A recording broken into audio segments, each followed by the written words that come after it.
नमस्कार दोस्तों, हमारी कुंडली में कई योग बनते हैं और हर योग के अपने शुभ और अशुभ प्रभाव देखने को मिलते हैं। ज्योतिष के इन्हीं योगों में से एक है सुनफा योग। ये योग बहुत शुभ माना जाता है और मन के कारक ग्रह चंद्रमा के द्वारा ये बनता है। तो आज हम अपने इस वीडियो में आपको बताएंगे कि ये योग बनता कैसे है और इस योग के बनने से व्यक्ति को कैसे परिणाम अपने जीवन में मिलते हैं।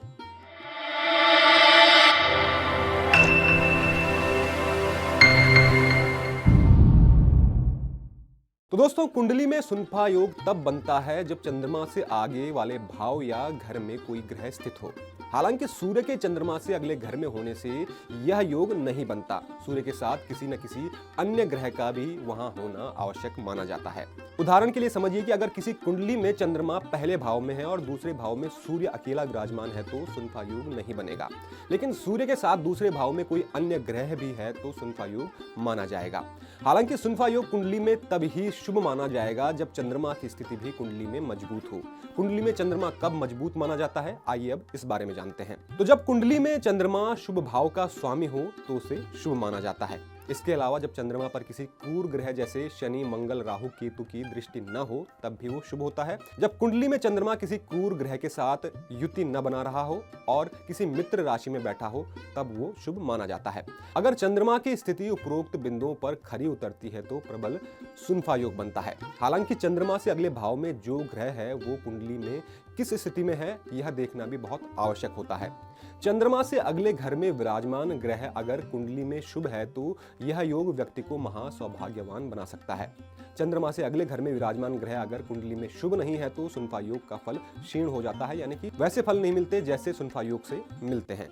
आइए अब जानते हैं कि सुनफा योग अगर कुंडली में शुभ है तो व्यक्ति को कैसे परिणाम मिलेंगे। तो दोस्तों, अगर किसी व्यक्ति की कुंडली में सुनफा योग का निर्माण हो रहा है तो वो रचनात्मक होगा। ऐसे लोगों को जिज्ञासु माना जाता है और बौद्धिक क्षमता भी इनकी काफी अच्छी होती है। समाज में ऐसे लोगों को मान सम्मान और प्रसिद्धि प्राप्त होती है। इसके साथ ही सभी भौतिक सुख सुविधाएं भी ये पाते हैं और धनवान होते हैं। चंद्रमा को भावनाओं का कारक ग्रह भी माना गया है, इसलिए रचनात्मकता इनमें कूट कूट कर भरी हो सकती है। इसलिए सुनफा योग के बनने से व्यक्ति में किसी न किसी प्रकार की कलात्मक क्षमता भी देखने को मिलती है। आइए अब जानते हैं कि अलग अलग ग्रह के चंद्रमा के अगले भाव में होने से सुनफा योग के कैसे परिणाम हमको मिलते हैं। बुध ग्रह बुद्धि के कारक हैं, इसलिए चंद्रमा से अगले भाव में अगर बुध है तो बुध सुनफा योग बनता है। इस योग के होने से व्यक्ति को धार्मिक प्रवृत्ति का माना जाता है। ऐसे लोग अच्छे कलाकार हो सकते हैं, संगीत के क्षेत्र में आगे बढ़ सकते हैं। ऐसा कोई भी प्रोफेशन जिसमें वाणी का महत्व हो वहां ये लोग सफलता पा सकते हैं। चंद्रमा से अगले भाव में गुरु के होने से गुरु सुनफा योग बनता है। इस योग के होने से व्यक्ति कई विद्याओं में माहिर हो सकता है। अपने ज्ञान से ऐसे लोग ख्याति पाते हैं। धर्म कर्म में विशेष रुचि ऐसे लोगों की हो सकती है। पारिवारिक जीवन में ऐसे लोगों को समस्याओं का सामना भी बहुत कम करना पड़ता है। अगर मंगल चंद्रमा से अगले घर में है तो मंगल सुनफा योग बनता है।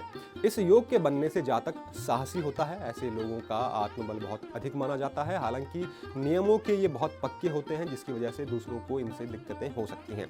इनमें नेतृत्व करने की जबरदस्त क्षमता देखी जाती है। शुक्र जब चंद्रमा से अगले भाव में होते हैं तो शुक्र सुनफा योग बनता है। यह योग जातक को जीवन में सारी सुख सुविधाएं दिलाता है। ऐसे लोग चतुर होते हैं, साथ ही ऐसे लोगों को भूमि से जुड़े मामलों में सफलता प्राप्त हो सकती है।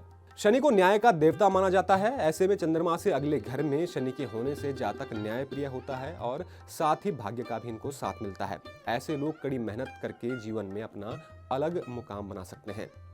तो दोस्तों, उम्मीद करता हूं कि आपको हमारे द्वारा दी गई यह जानकारी पसंद आई होगी। ऐसी ही रोचक जानकारियों के लिए चैनल को सब्सक्राइब जरूर करें और देखते रहें एनबीटी लाइव। नमस्कार।